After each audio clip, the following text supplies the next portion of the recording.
Many of you have asked me about my opinion on SOFI stock, and I have to say I try to not review banks or financial stocks because I'm not really comfortable with them. I try to stick with my own, you call it, circle of competence. So I don't really invest or try to analyze banking stocks or anything related to this matter.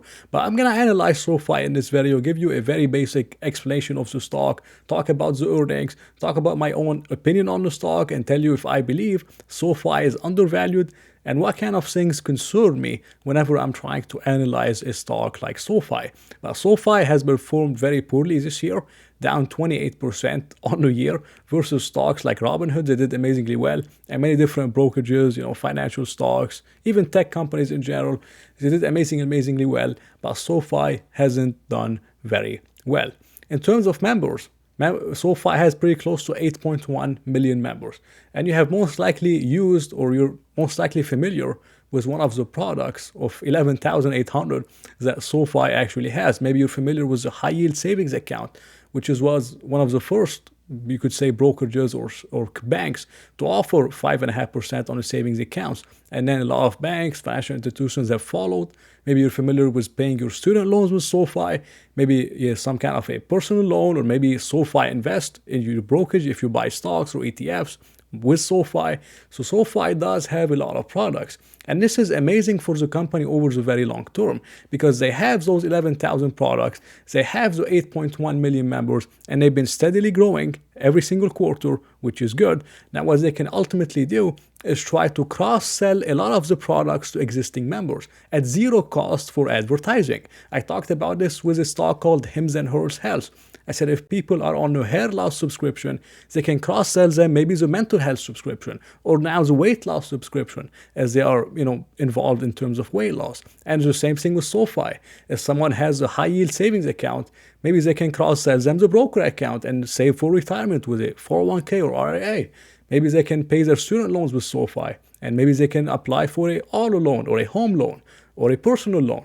And they can cross-sell a lot of the products and save a lot on interest expense, creating much higher margins for the future. It's an amazing business model, one of my favorites, because it's expensive in the beginning to acquire the customers, and as long as you can retain the customers, and most of these financial things, if you have a bank with SOFI, you're likely going to be a customer, and that's how it is, and you could just keep cross-sell the products over time, and then you could get more value out of the same user, and it's pretty amazing. And this is what I'm talking about for sales and marketing. They did do well on latest earning, of course. I'm going to review them in a little bit. But even they were able to grow so much in terms of revenues and earnings, they did decrease the marketing expense from 175 million to 167 million. And this is a very big improvement for something like SOFI. And I believe it will ultimately keep going down into the future as they won't have to spend as much as they did on marketing. They already have 8.1 million members. They want to reach more members, of course, but it's going to get easier to grow from here because they can cross-sell a lot of the products to the 8.1 million members that they already have. For the last earnings report, it was stunning. 3% rise in revenues, which wasn't the best, but it wasn't too bad. And a massive beat on surprise for EPS. It was 638% beat, which they expected a flat in terms of EPS, and delivered 3 cents. So that was an amazing improvement for SOFI. They did amazingly well on the student loans. As you know, student loans resumed in the United States, and this is a good area for SOFI.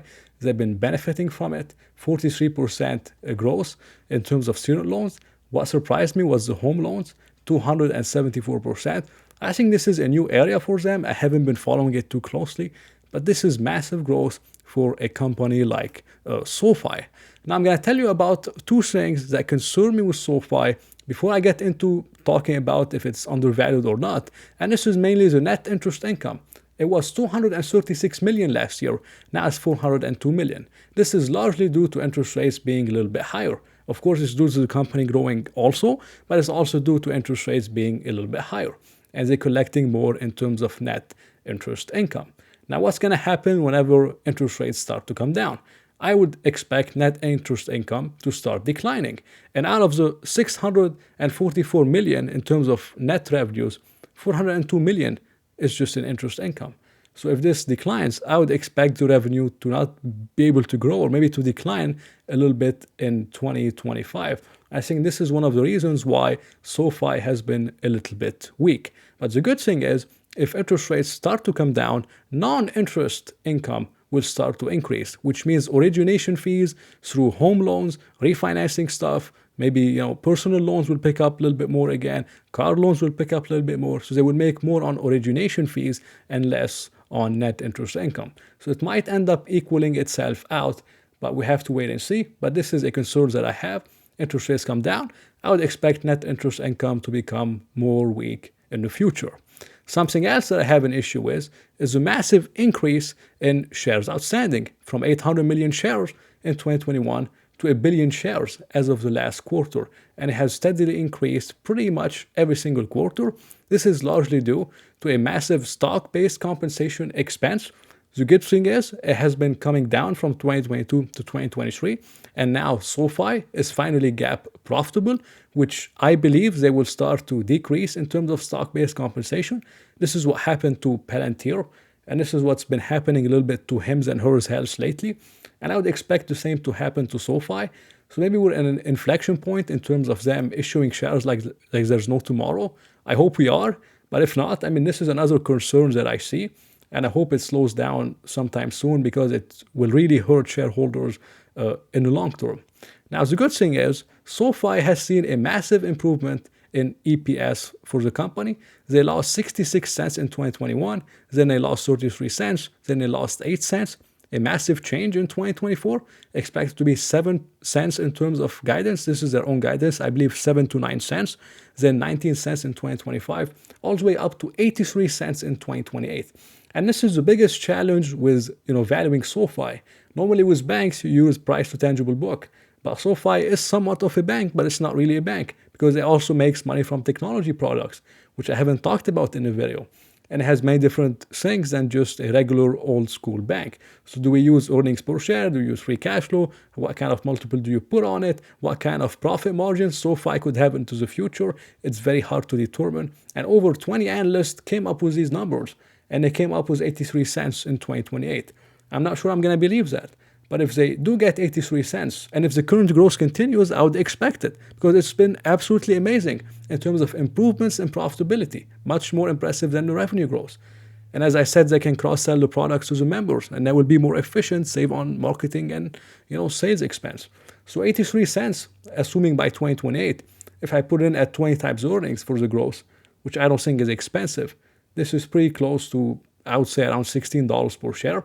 So $16 per share, now it's trading around $6.91 per share. This is more than 100% on the upside, closer to the 150% over the next 5 years with something like SOFI.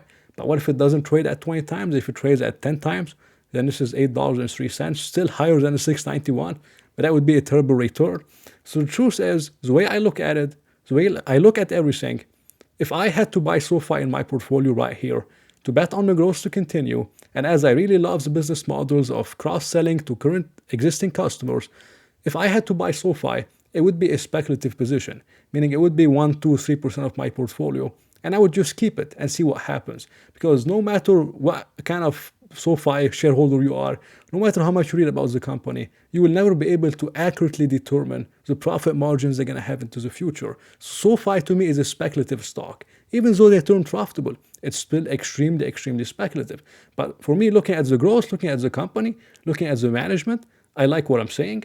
And if I had to buy SOFI, it would be a small speculative position, 1, 2 to 3% maximum. If it works out, I could make 100 to 300%. If it doesn't work out, I lose a little bit of money and I move on. But this is how I view SOFI. I like the business, I like the company, I like what the CEO is doing with the company, and I like the business model of cross-selling to existing members, saving on marketing and being more efficient. So I really like the stock, and I think the best thing to do is to normally sell put options because these companies have high implied volatility, but it's up to you. But it's definitely not a mega cap investment for me. If I decide to buy it, it would be just a speculative investment. But this is just my opinion on SOFI. Thank you for watching the video. I hope you enjoyed it. If you did, please press the like button and maybe consider subscribing. So I hope to see you in another video.